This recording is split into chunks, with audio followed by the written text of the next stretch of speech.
Bienvenida o bienvenido a este curso de ecografía clínica.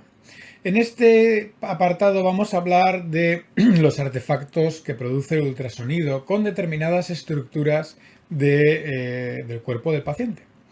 Bien, ¿los artefactos qué son? Los artefactos son aberraciones, distorsiones de la imagen que representa el equipo de ultrasonidos, que nos muestra una imagen no anatómica, un poco rara del individuo. Esto se debe a la diferente interacción con los tejidos. Hay parte de ellos que ya hemos ido adelantando en el tema anterior y realmente los podemos aprovechar para conocer las propiedades de las estructuras que estamos interrogando.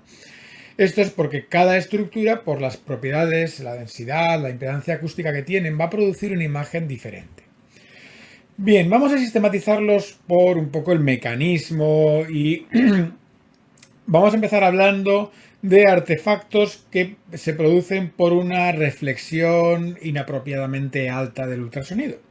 Tenemos aquí nuevamente una vesícula biliar con una litiasis que al sonarla, al recibir el impacto del ultrasonido, la zona donde no está la litiasis, el ultrasonido va atravesándola de forma normal y sin embargo en la zona donde está la litiasis prácticamente la totalidad del ultrasonido se refleja. Y a través de esa zona de la piedra, en este caso, el ultrasonido no avanza y no puede producir nuevos ecos. Luego se produce una zona de sombra acústica, una zona en la que no hay ninguna imagen o se ve muy poco imagen a través de ello. Esto nos va a ayudar a detectar elementos metálicos o densos, como puede ser un cuerpo extraño o, en este caso, una litiasis biliar.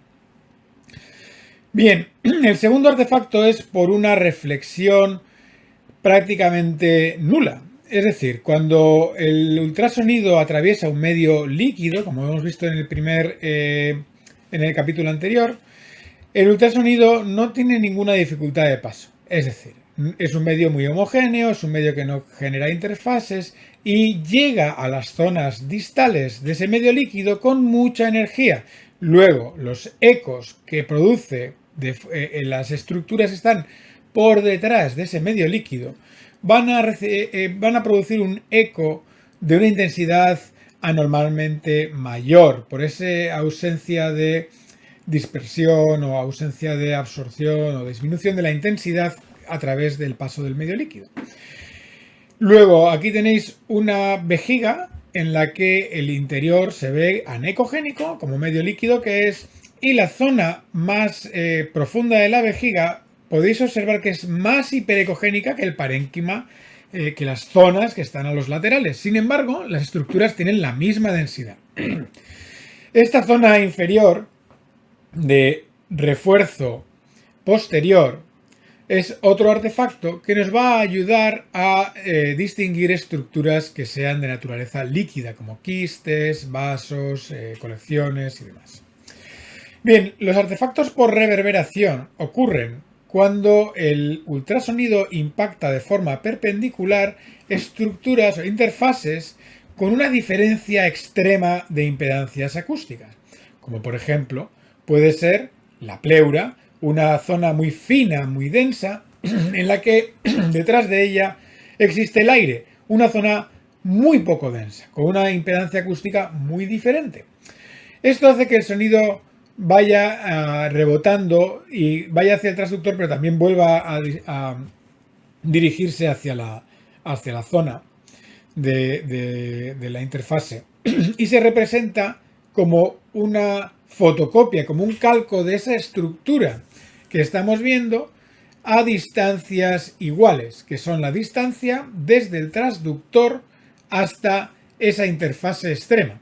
En este caso veis una imagen de un pulmón. El pulmón ya veremos en el tema de ecografía pulmonar cómo se ve. Y estas zonas que vemos marcadas con las flechas, la primera es la zona de la línea pleural y las siguientes son un artefacto por reverberación de esa línea pleural que conocemos como líneas A.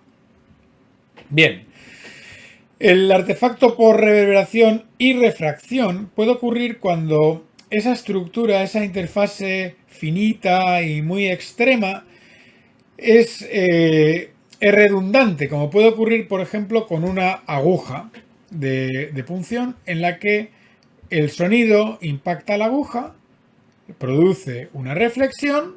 Vemos aquí, sería la primera línea, que sería la aguja real, pero también refracta, cambia de dirección, produce un eco reflejado y vuelve a salir otra línea, nuevamente vuelve a repetirse el ciclo y vamos obteniendo diferentes reverberaciones de la aguja inicial. Bien, hay otros artefactos por propiedades o características de la naturaleza del tejido, como por ejemplo en los tendones. Los tendones van a producir una imagen más o menos ecogénica en función del ángulo de insonación.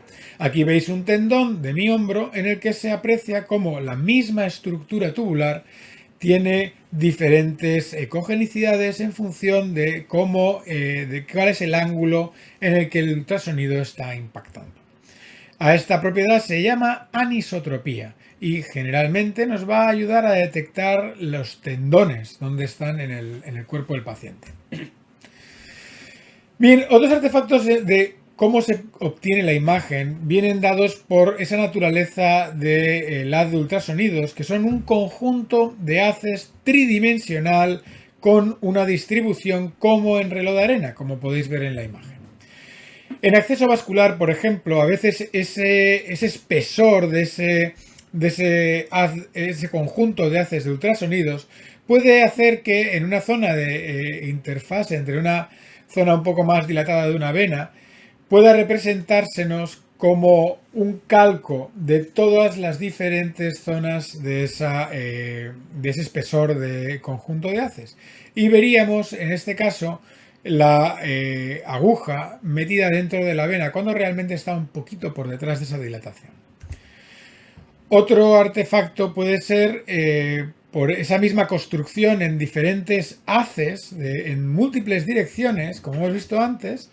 Podemos obtener una imagen por reflexión directa y otra imagen por un artefacto de refracción al impactar un lóbulo de haces lateral sobre una zona en la que tiene una característica que hace que refracte el sonido, y al devolvernos un eco con diferente dirección, el ultrasonido va a interpretar que hay dos cuerpos en diferentes localizaciones. Bien, estos son los artefactos del ultrasonido y cómo aprovecharnos de ellos para intuir las características de diferentes estructuras del cuerpo del paciente.